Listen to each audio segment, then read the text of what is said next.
Nakita ko po siyang pumasok sa dati niyang kwarto, sir. Sagot ng katulong sa kanya. Tumingin si Gian sa dating kwarto ni Agatha at nilapitan ko. Kakatukin niya sana to pero bigla tong lumabas at lumabas si Agatha. Hindi to nagsalita sa kanya at masama lang siyang tiningnan ni Agatha. Matulog na tayo, wika ni Gian. Agad napahiyaw si Gian nang batukan siya na malakas ni Agatha. Shit, why are you hitting me? Di kumibo si Agatha sa kanya at takbang babatukan sana siya ulit pero napigilan niya ang kamay ni Agatha. Ano bang nangyari sa'yo? Tanong ni Gian sa kanya habang hawak niya pa rin ang isang kamay ni Agatha. Pero muling napasigaw si Gian nang hawakan ni Agatha ang kanyang alaga at pinisilto ng malakas. Parang nawala na lakas si Gian nang bitawan ni Agatha ang kanyang alaga at iniwan siya. Agatha! Sigaw niya pero hindi siya nilingon ni Agatha. Kahit masakit ang kanyang alaga dahil sa ginawang pagpisel ni Agatha, ay agad na tong sinundan sa kanyang kwarto. Bulaga! Malakas sa sigaw ni Agatha sa kanya habang napahawak si Gian sa pintuan. Nagulat ka? Natatawang tanong ni Agatha sa kanya. Buti nga sa'yo. Parang batang wika ni Agatha habang pumunta ito sa kama. Di maiwasan ni Gian na mapatitik kay Agatha habang di niya maiwasan na mapangiti. Nailing na napatingin si Gian sa kanya at habang para tong bata na inaway siya, naisip ni Gian mali ang hinala niya na ibang tao si Agatha. Shit! Malakas na sigaw ni Gian dahil nasa likuran niya si Agatha at niyuk-yukan ang kanyang likod. Ano ba? Pilit na humarap si Gian sa kanya pero di pa rin umalis si Agatha. Agatha! Mahinang wika niya kaya tumigil si Agatha. Pwede ba matulog ka? Ayoko! Malditang sagot ni Agatha sa kanya. Madaling araw pa, bakit bagising ka na? Gusto kong kumain. Then kumain ka. Samahan mo ko. Saan? Sa fast food. Bakit di ka na lang mag-order? Ayoko nga samahan mo nga ako. Maktol na wika ni Agatha at muli niyang naiyok-yukan ang likod ni Gian. Fine, magbibihis muna ako. Wika ni Gian habang humarap sa kanya. Napatingin naman si Agatha sa harapan ni Gian at agad itong yumuko. Hinalikan nito ang alaga ni Gian kahit pa natatabunan to ng boxer shorts. Matapos tong halikan ni Agatha, agad nang pinasok niya isang kamay sa loob ng shorts ni Gian. Di maiwasan ni Gian ang mapakagat sa kanyang labi. Akala ko ba nagugutom ka? Paos na wika ni Gian dahil nag-umpisa na namang sumakit ang puso niya. I changed my mind, ngiting wika ni Agatha kaya napailing si Gian. Good morning, love. Ngiting wika ni Allison kay Gian matapos siyang salubungin ito. Stop it! Mahinang saway ni Gian sa kanya nang akmang hahalikan sana siya ni Allison. Di maiwasan ni Allison na mapahiya dahil di siya sanay natanggihan siya ni Gian. Nang makapasok sila sa loob ng opisina ni Gian, inis na binagsak ni Allison ang mga folder na hawak niya. Why? Kunot noong tanong ni Gian sa kanya. Why are you asking me that? Di ba dapat ako nagtatanong sa'yo niyan? Iyak na wika ni Allison sa kanya. Pwede ba? Ayoko nang marinig yung mga rants mo. We're here in the office and it's a work hour. Inis na pinunasan ni Allison ang mga luha niya at mabilis na nalikuran si Gian. Surprise! Malakas sa sigaw ni Agatha kaya't napatingin si Allison sa kanya. Mabilis na tumakbo si Agatha kay Gian at pinupugto ng halik sa kanyang labi. Bakit di mo ako ginising? Nakasimangot at tanong ni Agatha sa kanya habang nakalambitin ang mga braso niya sa leg ni Gian. Inis namang ibinagsak ni Allison ang pinto sa opisina ni Gian dahil sa nakita niyang ginawa ni Agatha kay Gian. Kumain ka na ba? Tanong ni Gian habang binuhat niya si Agatha dahil wala tong balak bitawan ang leeg niya. Hindi pa, kainis ka kasi. Basta mo na lang akong iniwan. Gusto mo ba maglayas ulit ako? Maktol na wika sa kanya ni Agatha. Anong oras ka na kasing nakatulog kaya hindi na kita ginising? Kahit na, ayos lang naman yun Doon lang naman ako matutulog. Turo niya sa sofa. Don't worry, ipapaayos ko tong office ko. Palalagyan ko to ng room para makatulog ka na maayos. Ngiting wika sa kanya ni Gian habang malawak ding napangiti si Agatha sa kanya. Talaga? Mabuti naman para makapagtalik tayo ron. Gulat na napatitig si Gian kay Agatha dahil sa sinabi nito sa kanya. Shit, Agatha! Paos na wika ni Gian. Kagabi naisipan niyang magsarili na makatulog si Agatha. Ayaw kasi ni Gian pilitin si Agatha ang makipagtalik sa kanya, lalo na kapag ayaw nito. Yung alaga mo, nanunusok. Wika ni Agatha sa kanya habang tinititigan siya nito. Hey! Taka na napatingin si Gian sa kanya nang pumasok ito sa ilalim ng lamesa. Mabilis ding ibinaba ni Agatha ang zipper ni Gian. Shit! Napapikit si Gian at napahawak si Gian sa buhok ni Agatha. Nang makarinig ng katok sa pinto si Gian, inawat niya si Agatha sa ginagawa nito. Pero baliwala lang to kay Agatha. Nasa labas si Mr. Alejandro, wika ni Allison habang nililibot niya ang kanyang paningin sa paligid at agad na napatingin sa banyo. Papasukin ko ba? Muling wika ni Allison habang di niya maiwasang magtaka sa itsura ni Gian dahil pawis na pawis ang mukha nito. Ayos ka lang ba? Tanong muli sa kanya ni Allison habang tumanggi si Gian sa kanya.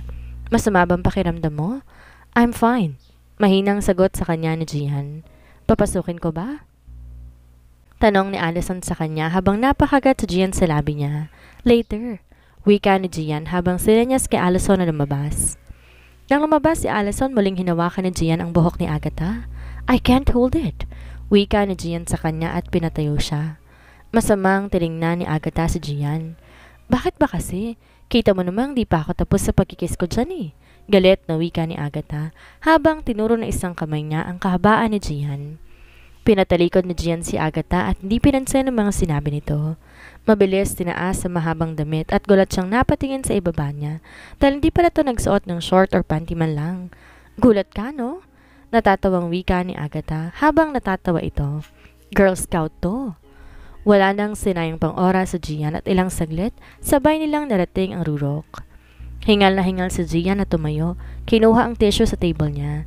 Muli niyang binalikan si Agatha sa sofa at pinunasan. I need to wash. Wika nito at tumayo. Wait, where did you put your panty? Tanong niya rito habang nilingon siya ni Agatha. Wala nga ako noon.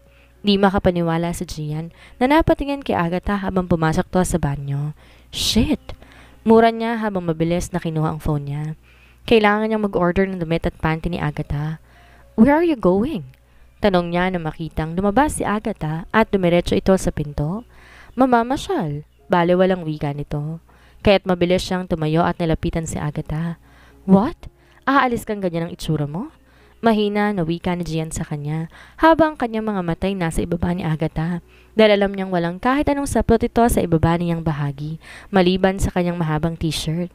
Ano naman? Di naman yan makikita. Ines na wika ni Agatha at tatalikuran na sana siya pero mabilis niyang pinigilan si Agatha. Kainis ka naman eh. Sigaw ni Agatha matapos yung buksan ng pinto. Hindi ka nga pwedeng umalis. Malakas na sigaw ni Gian, kaya napalingon si Allison sa kanila at ang iba pang employee. Bakit ka ba naninigaw? Ano bang pakialam mo kung aalis ako? Malakas na sigaw din ni Agatha sa kanya at ipinapakita kay Gian na hindi siya magpapatalo sa kanya. Hinawakan ni Gian ang pinto, pirit na sinara ito habang nagpupumigla si Agatha. Talagang ginagalit mo ko, ha? Galit na wika ni Agatha habang mabilis na kinagat ang kamay ni Gian. Malakas na napasigaw si Gian dahil sa ginawang pagkagat ni Agatha sa kanya. Stop it, Agatha! Sigaw ni Gian habang bumukas ang pinto at namilag ang mga mata ni Allison na makita niya ang ginawa ni Agatha kay Gian. Hoy, walang hiya ka? Nabitawan ni Agatha si Gian nang bigla siyang sabunutan ni Allison kaya hinarap niya to at hindi ininda ang sakit dahil sa ginawang pagsabunot ni Allison sa buhok niya. Malakas na napasigaw si Allison nang malakas siyang sampalin ni Agatha. Wala kang karapatan para sabunutan ako. Sigaw ni Agatha sa kanya at muli siyang sinampal. Kaya agad niyang nabitawan ang buhok ni Agatha. Nang mabitawan ni Allison ang buhok ni Agatha, tinulak siya ni Agatha kahit muntik na siyang matumba. Mabuti na lang nasalo siya ni Gian. Magsama kayo. Inis na wika ni Agatha at iniwan sila. Mabilis binitawan ni Gian si Allison at sinundan si Agatha. Ano ba? Inis na tanong ni Agatha habang nilingon si Gian. Wala rin siyang pakialam kung pinagtitinginan sila ng mga tao na nasa paligid. Samantala, pwede ba makinig ka kasi? Ano ba kasi yun? Kunot noong tanong ni Agatha sa kanya. Magpalit ka muna. Mahinang wika ni Gian sa kanya. Ayoko, ganda kaya ng damit ko. Parang batang wika nito habang tinignan ng kanyang damit. Nang makita ni Gian akmang itataas nito ang damit niya, ay mabilis na itong nilapitan. Kaya't malawak na napangiti si Agatha sa kanya. Makinig ka na, please. Pagsusumamo ni Gian sa kanya, habang masama siyang tinignan ni Agatha. Huwag ka na magalit, ito nang gusto mo.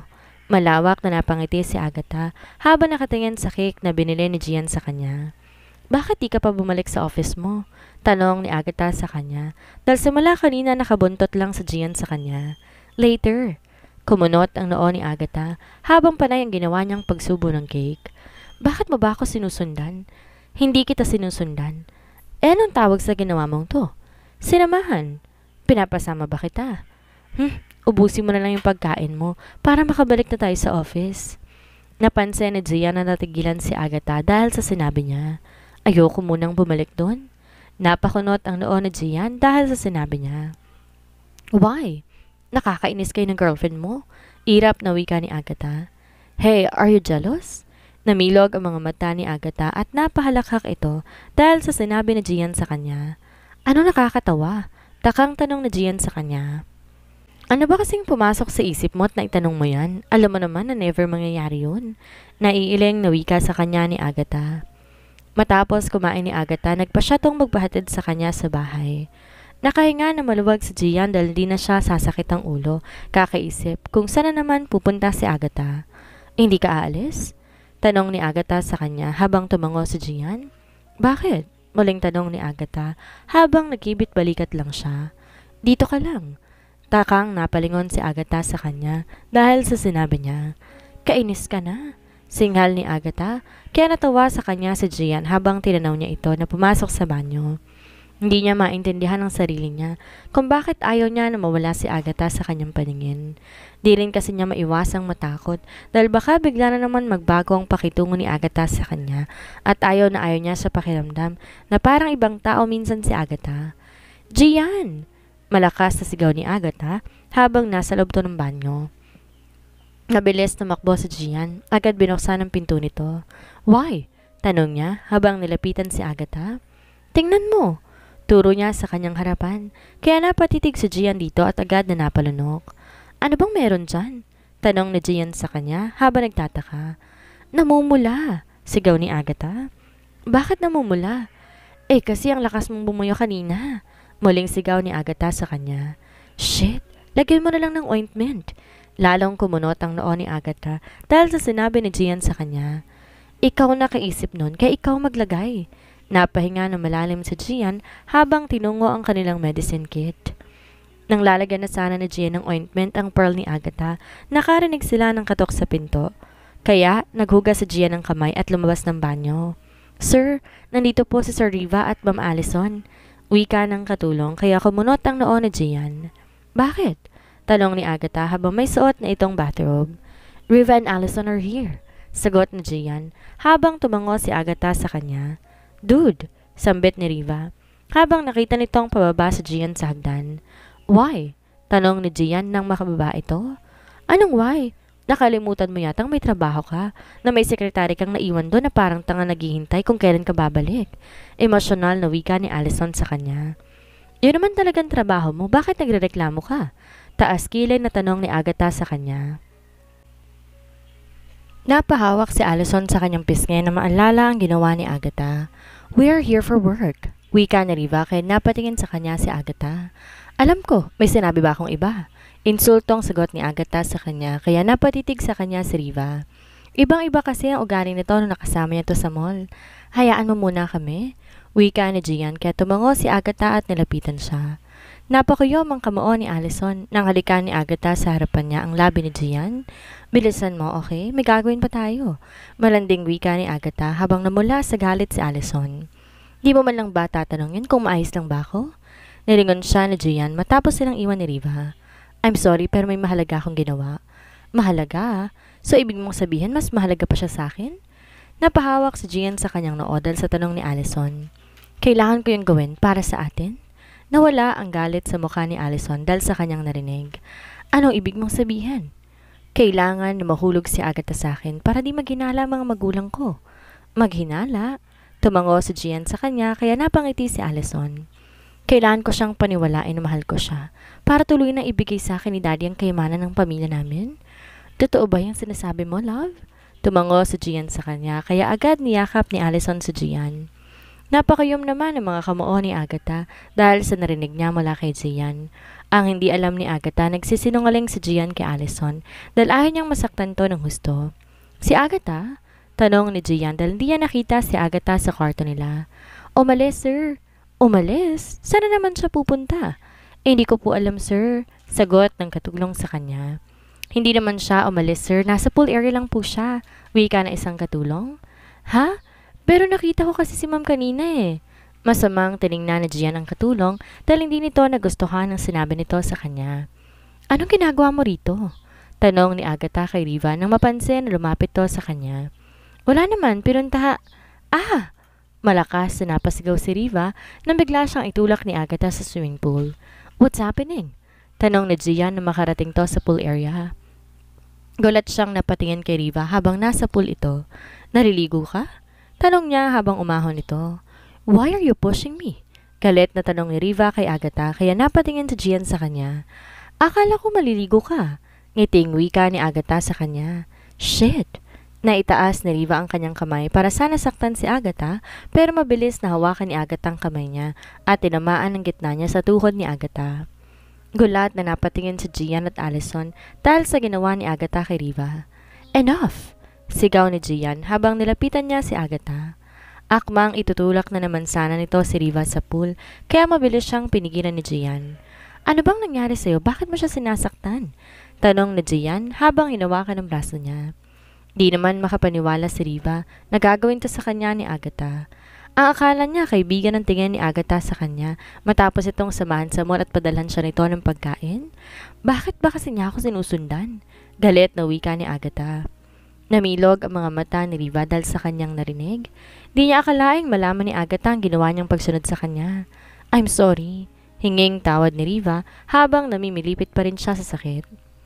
Ines silang iniwan ni Agatha at kahit tinawag siya ni Gian, hindi pa rin to nakinig sa kanya. Why are you following her? Ines na tanong ni Allison kay Riva habang napatingin si Riva kay Gian. Akala ko hindi mo ako susundin. Natatawang wika ni Gian sa kanya. Noong sinabi niya kasi kay Gian, nakita niya sa Agatha sa mall, inutusan niya tong subaybayan si Agatha. Magbihis ka na, wika ni Gian habang tinawag nitong katulong. Pinakuha niya to ng towel para kay Riva. Ang sama talaga ng ugali ng babaeng yan, love. Dapat talaga pinalayas mo na yan dito. Shut up! Namilog ang mga mata ni Allison dahil sa ginawang pagsigaw ni Gian sa kanya. Matapos na nakapagbihis si Riva, ay nagpaalam na ito kay Gian. Isasabay niya sana si Allison pero ayaw nitong umuwi kung hindi si Gian na maghahatid sa kanya. Kinabukasan, hindi umimik si Agatha kay Gian. Hindi rin to natulog sa kwarto niya kaya naninibago si Gian sa kanya. May problema ba? Tanong niya rito habang masama siyang tiningnan ni Agatha. Ayaw kitang kausapin kaya huwag mo akong kausapin. Malditang wika nito. Kaya di maiwasan ni Lizelle ang napangiti habang nasa tabi to ni Agatha. Para kasi itong bata. Hindi naman ako galit sa ginawa mo kay Riva. Muli siyang tiningnan ni Agatha at hinampas na malakas ang lamesa. Wala naman akong pakialam kung magalit ka eh. Irap na sagot ni Agatha kaya napailing si Gian sa kanya. Sasama ka ba sa akin? Muling tanong niya kay Agatha. Bakit mo pa tinatanong? Alam mo naman na sasama ako. Lihim na napangiti si Gian dahil sa inasta sa kanya ni Agatha. Let's go! Wika ni Gian dahil nasa sala pa rin si Agatha at nanonood ito ng TV. Ayokong sumama. Napakunot ang noo ni Gian dahil sa kanyang sinabi. Akala ko ba kay Manang ako sasama? Kay Manang? Ulit na tanong ni Gian habang mabilis na tumango si Agatha sa kanya. Saan naman kayo pupunta? Mamalengke. What? Bakit? Anong masama kung sa kanya ako sasama? Pwede ba umalis ka na? Singhal ni Agatha sa kanya, kaya inis siyang tinalikuran ni Gian. Na makasakay si Gian sa kanyang kotse, hindi niya napigilan ang sarili na hampasin ang manibela nito dahil sa inis na kanyang nararamdaman. Bakit ba kasi ako magpapatalo sa kanya? Inis na wika niya habang binuhay ang makina ng kanyang kotse. Good morning! Ngiting wika sa kanya ni Allison. Mabilis din tong sumunod sa kanya papasok sa loob ng kanyang opisina. Hey! Awat niya rito nang siilin siya ng halik ni Allison sa labi niya. Bakit ba? Wala naman dito si Agatha. Isa pa, ano naman kung nandito siya? Una pa lang alam na niyang lugar niya sa'yo. Pwede ba, Allison? Wala ko sa mood makipagtalo sa'yo ngayon. Wika ni Gian habang tinalikuran siya at naglakad patungo sa swivel chair niya. Fine. Tawagin mo na lang ako kung may kailangan ka. Nagtatampong wika ni Allison sa kanya. Di mapigilan ni Gian ang sariling isipin si Agatha. Naiinis na rin siya dahil wala sa mga binabasa yung documents na katuon ng atensyon niya. Kaya kinuha niya ang kanyang phone at tinawagan si Lizelle. Sir, utal na sagot ito sa kanya. Kaya hindi niya naiwasang magtaka. May nangyari ba? Kunot noong wika ni Gian sa kanya. Si Ma'am Agatha po kasi. Biglang napatayo si Gian dahil sa narinig niya. Nasaan kayo? Tanong niya habang mabilis kinuha ang susi ng kanyang kotse. Aalis ka? Tanong ni Allison habang tumango siya rito. Pero paano yung meeting mo? Babalik din ako mamaya? Baliwala na wika ni Gian sa kanya. Nang makarating si Gian sa mall, mabilis na tinungo niya ang supermarket. Agad niyang hinanap si Agatha at Lizelle dahil kanina pa siya hindi mapakali kung ano ang nangyari kay Agatha. Hindi na kasi siya tinanong kay Lizelle kanina ang nangyari dahil sa isip niya puntan agad si Agatha.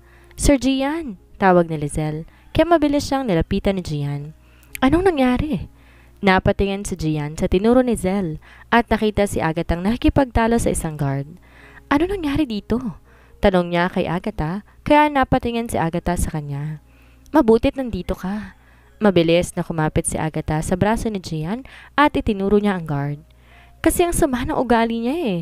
Iyak na wika ni Agatha, kaya mabilis na napalingon si Gian sa paligid dahil pinagtitinginan sila ng mga tao. Hey, wag kang umiyak.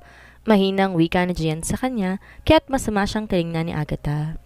Huwag mong sabing mas kakampihan mo pa siya kaysa sa akin. Of course not. Oh, hindi ka pa rin ba natatakot? Nandito ng asawa ko. Napalingon si Gian kay Agatha dahil sa kanyang sinabi. Ano ba kasing nangyari? Tanong ni Gian sa guard. Kasi po sir, gusto niyang kunin yun. Turo ng guard sa isang isda. Then bakit hindi mo ibigay? Kunot noong wika ni Gian sa kanya. Hindi po kasi pwedeng ibigay or ibenta yun sir. Alagi po yan ang may-ari dito. Oh, tingnan mo. Ayaw niya ibigay sa akin, hubby. Bibili na lang tayo ng ganyan. Ayoko, gusto ko yun. Nagpapadyak na wika ni Agatha sa kanya. Shit, wag na kasi yan. No, mas gusto ko yun. Malakas na sigaw ni Agatha. Where is the owner of that fish? Galit na wika ni Gian dahil hindi pa rin tumigil si Agatha kakangawa. Mabilis tinawag ng guard ang manager kaya't agad tong lumabas. Call the owner of this place. Wika ni Gian sa manager. Mabilis tinawagan ng manager ang may-ari at kinuha ni Gian ang phone. Come here or else ipapasara ko tong tindahan mo. Galit na wika ni Gian kaya nataranta ang manager. Mabilis na tumayo si Agatha at lumapit kay Gian. Gusto kong tanggalin mo rin yon. Turo niya sa guard habang namutla ito. Matapos makausap ni Gian ang may-ari at agad ibigay kay Agatha ang isda na gusto nito. Sinabi ko na kasi sa iyo akin to eh. Singhal niya sa guard habang mabilis. Enough, umuwi na tayo? Wika ni Gian habang hinahawakan ito ang kanyang braso. Ano bang meron dyan? Tanong ni Gian habang nasa front seat si Agatha at nakatingin sa isda na lumalangoy sa maliit na aquarium. Lulutuin ko to mamaya. Biglang nahinto ni Gian ang kotse dahil sa sinabi ni Agatha. Are you kidding me? Nakikipag-away ka para lang lutuin yan? Akala ko pa naman aalagaan mo yan. Napatingin si Agatha kay Gian habang muli nitong binuhay ang makina ng kotse. Oo nga pala no? Sige, doon ko na lang ito ilagay sa office mo. Ngiting wika ni Agatha sa kanya. Sa office? Oo, san ba? Asik ni Agatha, kaya napatingin si Gian sa rear mirror kay Lizelle. Mag-taxi na lang po ako, sir. Wika ni Lizelle sa kanya, kaya napatango si Gian. Matapos bumaba si Lizelle, dumiretso na sila sa opisina ni Gian. Di naman maipinta ang mukha ni Allison habang nakita niya si Agatha na kasama ni Gian. Kala pa naman niya hindi pumunta si Agatha sa opisina. Napakunot din ang kanyang noo habang nakatingin sa dala ni Gian. Di mapigilan ang sariling makaramdam ng selos kay Agatha kapag nakikita niyang naging gentleman si Gian sa kanya. Makakahanap din ako ng paraan para mawala ka sa landas namin ni Gian, Agatha. Wika ni Allison habang nakatanaw sa nakasaradong pinto sa opisina ni Gian. Tama na yan. Awat ni Gian kay Agatha dahil kanina pa nito nilalagyan ng pagkain ng isda. Ayaw mo bang mabusog siya? Galit na wika ni Agatha. Bawal naman kasing pakainin ng marami ang isda dahil mamamatay yan. Talaga? Wika ni Agatha habang nilagay ang pagkain ng isda sa mesa. Oo, kaya itigil mo na yan. Muling wika ni Gian kaya't lumapit si Agatha sa kanya at kumalong. Gusto kong kumain ng isda eh. Wika ni Agatha habang dinukot ang kanyang alaga sa loob ng pantalon. Gusto mo mag-order tayo? Tanong ni Gian habang mabilis siyang umiling. Ano bang gusto mo? Di sumagot si Agatha at patuloy lang sa ginagawa. Akala ko ba gutom ka? Muling tanong ni Gian kaya nag-angat to sa kanyang mukha. Ayaw kitang kausapin? Malditang wika nito habang sinandal ang ulo niya sa dibdib ni Gian. Nailing naman si Gian sa kanya, tinayaan na lang si Agatha sa paglalaro sa kanyang alaga dahil unti-unti nang nasasanay si Gian sa ginagawa ni Agatha at minsan kapag sinusumpong sa kamalditahan niya at hindi ito tatabi sa kanya, hinahanap niyang kamay ni Agatha. Nang makarinig si Gian ng katok sa pinto, napatingin siya kay Agatha pero mahimbing na tong natutulog sa kanyang kandungan. "Come in," wika ni Gian. Mabilis na pumasok si Riva. Napatingin to kay Agatha na nasa kandungan ni Gian. Sumenyas naman si Gian sa kanyang huwag maingay dahil nakatulog si Agatha sa kanyang kandungan. Nilapag ni Riva ang hawak niyang folder sa lamesa ni Gian at agad na tong tumalikod. Kahit ramdam ni Gian ang pangalay sa kanyang mga paa, tiniis niya to para di magising si Agatha. Nang pumasok si Allison, hindi niya inaasahan ang kanyang makikita. Gusto niyang itulak si Agatha na nasa kandungan ni Gian at gusto niyang magwala. Sinadya niya ring ibagsak ang mga hawak niya para magising si Agatha, kaya masamang tiningnan ni Gian si Allison. "Sorry," inis na wika ni Allison habang nagmulat ng mga mata si Agatha. Kinuha niya ang kanyang mga kamay na nasa loob ng pantalon ni Gian at tumayo. Wala tong imik, nilapitan ng isda na nasa aquarium at dinukot ito.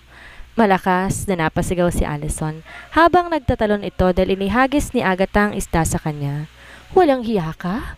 Malakas niyang sigaw habang muli pinulot ni Agatha ang isda at ibinirikto sa aquarium. Tulala na napatingin si Gian sa kanya habang walang imik si Agatha na lumabas matapos niyang ibalik ang isda sa lalagyan nito. "Love, baliw talaga ang babaeng yun." Iyak na wika ni Allison habang di umimik si Gian na nakatingin sa pinto. "Ano nangyari dito?" tanong ni Riva nang makapasok to. Narinig niya kasi sa labas ang pagsigaw ni Allison. "Riva, nababaliw na si Agatha." Inis na hinampas ni Gian ang mesa habang tumayo ito. "Do you see her?" tanong ni Gian kay Riva. Tumango si Riva sa kanya habang tinuro ang elevator sa labas. Hindi niya kasi sinara ang pinto. "Umuwi ba si Agatha?" tanong ni Gian kay Lizelle sa kabilang linya. "Opo, sir." Napahinga na maluwag si Gian dahil sa sagot nito. Akala niya kasi umalis na naman to. Maaga na naman umuwi si Gian at dumaan muna to sa isang coffee shop para bumili ng cake. Gusto niyang dalhan si Agatha ng cake dahil napansin niya ito ang kanyang paborito. Pagka-uwi ni Gian, tinanong niya sa katulong si Agatha. Tinuro agad to sa katulong na nasa kusina. "Hi," wika ni Gian habang hinalikan si Agatha sa pisngi niya. Napatingin si Agatha sa kanya at napatingin sa kanyang dala. "Ano yan?" Ngiting wika ni Agatha. "Binilhan kita ng paborito mo." Napansin ni Gian ang bahagyang paglungkot ng mukha nito. "Ayaw mo ba nito?" Mabilis na umaling si Agatha at kinuha ang kanyang dala. "Nag-bake din kasi ako." Ngiting wika ni Agatha kaya napatingin si Gian sa kanya. "Marunong kang mag-bake?" Matamis na tumango si Agatha sa kanya. "Lagi nga siya nagbe-bake noon sa kondo niyo, Sir Gian." Ngiting wika ni Lizelle, kaya napalingon sa Gian kay Lizelle. Ganun ba? Akala ko kasi hindi ka marunong." "Marunong ako, tamad lang ako minsan. Pero don't worry, kakainin ko pa rin yung dala mo." Ngiting wika ni Agatha sa kanya habang umiti rin siya rito. Pero naramdaman na naman niya ang pakiramdam na parang ibang tao na naman ang Agatha na kaharap niya. "Gusto mo ba samahan kita bukas?" Napalingon si Agatha dahil sa sinabi ni Gian sa kanya. "Samahan? Saan?" Takang sagot ni Agatha. "Sa doktor." Napakunot ang noo ni Agatha dahil sa sinabi ni Gian sa kanya. "Doktor? Ano naman gagawin natin dun?" "Gusto ko lang mapacheck up ka." Napangiti si Agatha habang naiiling sa kanya. "Wala naman akong sakit, Gian." Inawakan ni Gian ang kanyang braso kaya napatingin si Agatha sa kamay niya. "You need to go there." Wika ni Gian habang nakatitig si Agatha sa kanya. Ano nga kaya ang nangyayari kay Agatha? Bakit kaya si Gian at maging ang ibang tao sa paligid niya ay nahihiwagaan kay Agatha? Pumayag naman kaya si Agatha na magpatingin sa doktor? Yan ang ating aalamin sa susunod nating kabanata.